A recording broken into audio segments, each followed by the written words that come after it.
ओम श्री गणेशाय नमः। बंधुओं, आज मैं आपको श्रावण मास महात्म की कथा का 23वां अध्याय श्रवण करवाने जा रही हूँ। भगवान श्री सदाशिव ने श्री सनत कुमार जी से कहा, श्रावण मास के कृष्ण पक्ष की अष्टमी के दिन वृष के चंद्रमा में आधी रात के समय इस योग के आने पर देवकी ने वसुदेव पुत्र भगवान श्री कृष्ण चंद्र जी को जन्म दिया था। वैसे सिंह राशि के सूर्य आने पर महोत्सव करना, चंद्रमा का और कृष्ण सहित बलदेव का सविधि पूजन करना चाहिए। ऐसा करने से मनुष्य को सभी वस्तुओं की प्राप्ति होती है। कृष्ण अष्टमी का व्रत 1 करोड़ एकादशी के व्रतों के तुल्य होता है। इस तरह रात को पूजा करके नवमी को प्रातः काल देवी भगवती विंध्यवासिनी का कृष्ण तुल्य महोत्सव करना चाहिए। भक्ति सहित ब्राह्मणों को भोजन करवाकर अभिष्ट गौ धन आदि का दान करना चाहिए और कहना चाहिए, भगवान श्री कृष्णचंद्र जी महाराज मुझ पर प्रसन्न हो। मैं गो और ब्राह्मण रक्षक वसुदेव को नमस्कार करता हूँ। शांति हो, कल्याण हो, इस तरह कहकर विसर्जित करना चाहिए। सगे संबंधियों के साथ स्वयं मौन होकर भोजन करना चाहिए। जो देवी और भगवान श्री कृष्णचंद्र जी महाराज का प्रतिवर्ष महोत्सव करता है, वह उपयुक्त फल प्राप्त करने के साथ साथ आरोग्य और अतुलनीय सौभाग्य भी प्राप्त करता है। इस श्लोक में धर्म बुद्धि होकर अंत में वैकुंठ को जाता है। हे तात, अब मैं तुम्हें उद्यापन के संबंध में कहूँगा। उद्यापन किसी शुभ दिन सविधि करना चाहिए। उससे एक दिन पहले केवल एक समय भोजन करके भगवान विष्णु का स्मरण करके सोना चाहिए। प्रातः काल संध्या आदि करके ब्राह्मणों द्वारा स्वस्ति वाचन करवाकर आचार्य वरण कर ऋतिव्यों की पूजा करनी चाहिए। धन का लोभ ना करके एक पल, आधा पल, चौथाई पल सोने की प्रतिमा का निर्माण करवाना चाहिए। मंडल पर ब्रह्म आदि देवताओं की स्थापना करनी चाहिए। उस पर तांबे या मिट्टी का कलश रखकर उसमें चांदी अथवा बांस का पूर्ण पात्र रखना चाहिए। कपड़े से आच्छादित करके साधक उस पर गोविंद की वैदिक या तांत्रिक मंत्रों द्वारा षोडश उपचार द्वारा पूजा करे।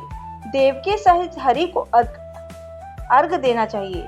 शंख में शुद्ध जल, फूल, फल और चंदन आदि रखकर नारिकेल फल युक्त कर भूमि पर अपने घुटने टेक कर कहना चाहिए, हे हरे, आपका अवतार कंसवध अर्थ तथा भूभार दूरीकरण अर्थ हुआ है। कौरवों के नाश अर्थ और दैत्यों के विनाश अर्थ हुआ है। देवकी सहित मेरे इस अर्घ को स्वीकार करे। पूर्वोक्त विधि के अनुसार साधक को चंद्रमा के लिए अर्घ देना चाहिए।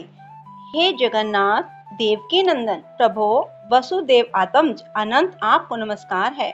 आप भव सागर से मेरी रक्षा करें।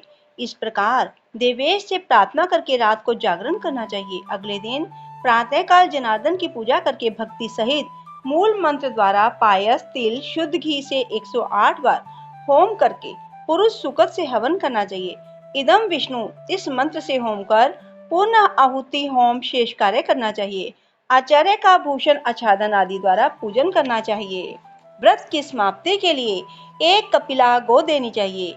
पयस्विनी, सुशीला, सवत्सा, सगुना, स्वर्ण श्रृंगी, रौप्यखुरा, कांस्य दोहनी, युवा, मोती की पूंछ वाली, तांबे की पीत वाली, गले में सोने की घंटी वाली, कपड़े द्वारा आच्छादित दक्षिणा सहित गौ का दान करने से व्रत परिपूर्ण हो जाता है। अभाव में दूसरी गौ का दान करना चाहिए। ऋतिव्यों को वर्ण कर्म की श्रेष्ठता से दक्षिणा देनी चाहिए। 8 ब्राह्मणों को भोजन करवाकर एकाग्र मन से दक्षिणा और जल से भरे 8 घड़े दान करने चाहिए। फिर ब्राह्मणों से आज्ञा लेकर सगे संबंधियों के साथ मिलकर भोजन करना चाहिए। हे तात, इस प्रकार व्रत उद्यापन कर्म करे तो मनुष्य उसी काल पाप से रहित हो सकता है। पुत्र पौत्र धन धान्य से परिपूर्ण हो, इस संसार में विविध उत्तम बहुत काल तक सुख भोग कर अंत में वैकुंठ को जाता है। बोलो शिव शंकर भोलेनाथ की जय। काल हर, कष्ट हर, दुख हर, संकट हर, रोग हर, सुख संपत्ति कर, नमे पार्वती पते। हर हर महादेव, हर हर महादेव, हर हर महादेव। बंधुओं, अब मैं आपको सावन मास में शिव चालीसा श्रवण करवाने जा रही हूँ। ओम श्री गणेशाय नमः। जय गणेश गिरिजा सुमन, मंगल मूल सुजान, कहत अयोध्या दास तुम देहु अभय वरदान। जय गिरिजापति दीन दयाला सदा करत संतन प्रतिपाल। भाल चंद्रमा सोहत नीके कानन कुंडल नाग फनीके। अंग गौर सिर गंग बहाए मुंड माल तन शार लगाए। वस्त्र खाल बागंबर सोहे छवि को देख नाग मुनि मोहे। मैना मातु की हवे दुलारी बाम अंग सोहत छवि न्यारी। कर त्रिशूल सोहत छवि भारी करत सदा शत्रुन जयकारी। नंदी गणेश सोते हैं कैसे सागर मध्य कमल है जैसे। कार्तिक श्याम और गणराऊं या छवि को कह जात नकाऊं। देवन जब ही जाए पुकारा तब ही दुख प्रभु आप निवारा। किया उपद्रव तारक भारी देवन सब मिल तुम्हें जुहारी। तुरत षडानन आप पठाऊं लब निमेष मह मार गिराऊं। आप जलंधर असुर सहारा सुयश तुम्हार विदित संसारा। त्रिपुर असुर संयुद्ध मचाई सभी कृपा कर लीन बचाई। किया तपी भागीरथ भारी पूर्व प्रतिज्ञा तासु पुरारी। दानिन में तुम सम को नाही सेवक स्तुति करत सदाही। वेद नाम महिमा तब गाई अकत अनादि भेद नहीं पाई। प्रगट उदधि मंथन में ज्वाला जरत सुरासुर भय बिहाला। कीन दया तय करे सहाई नीलकंठ तब नाम कहाई। पूजन रामचंद्र जब कीना जीत के लंक विभीषण दीना। सहस्त्र कमल में हो रही धारी कीन परीक्षा तभी पुरारी। एक कमल प्रभु राखे जोई कमल नयन पूजन चै सोई।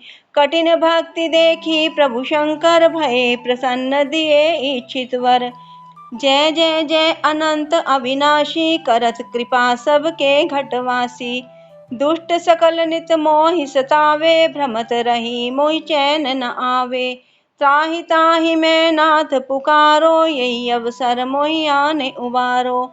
ले त्रिशूल शत्रुन को मारो संकट से मोहि आने उबारो। मात पिता भ्राता सब होई संकट में पूछत नहीं कोई। स्वामी एक है आस तुम्हारी आप हरऊ मम संकट भारी। धन निर्धन को देत सदाही जो कोई जाचे वो फल पाही। स्तुति के ही विधि करे तुम्हारी क्षमहु नाथ अब चूक हमारी। शंकर हो संकट के नाशन मंगल कारण विघ्न विनाशन। योगी यति मुनि ध्यान लगावे नारद शारद शीश नमावे। नमो नमो जय नमो शिवाय सुर ब्रह्मादिक पार न पाए। जो यह पाठ करे मन लाई तापर होत है शंभु सहाई। ऋनिया जो कोई हो अधिकारी पाठ करे सो पावन हारी। पुत्रहीन कर इच्छा जोई निश्चय शिव प्रसाद से ही होई। पंडित त्रयोदशी को लावे ध्यान पूर्वक होम करावे। त्रयोदशी व्रत करे हमेशा ताके तन नहीं रहे कलेशा। धूप दीप नैवेद्य चढ़ावे शंकर सम्मुख पाठ सुनावे। जन्म जन्म के पाप नसावे अंतवास शिवपुर में पावे। कहे अयोध्या दास तुम्हारी जानि सकल दुख हरो हमारी। नित्य नेम कर प्रात ही पाठ करे 40। तुम मेरी मनोकामना पूर्ण करो जगदीश। मंगसर शरद हेमंत ऋतु संवत 64 जान। स्तुति 40 शिव ही पूरन कीन कल्याण। बोलो शिव शंकर भोलेनाथ की जय हो। ओम त्र्यंबकं यजामहे सुगंधिं पुष्टिवर्धनम् उर्वारुकमिव बन्धनात् मृत्युर्मुक्षीयमामृतात्। श्री शिवाय नमस्तुभ्यं श्री शिवाय नमस्तुभ्यं श्री शिवाय नमस्तुभ्यं श्री शिवाय नमस्तुभ्यं श्री शिवाय नमस्तुभ्यं श्री शिवाय नमस्तुभ्यं बोलो शिव शंकर भोलेनाथ की जय। बंधुओं, आपको यदि ये सावन मास महात्म की कथा अच्छी लगे तो इसे लाइक करने के साथ साथ शेयर करें और कमेंट बॉक्स में हर हर महादेव अवश्य लिखें ताकि आपको कथा श्रवण का पूर्ण फल प्राप्त हो सके। हर हर महादेव, हर हर महादेव, हर हर महादेव। राधे राधे। जय श्री कृष्ण। धन्यवाद।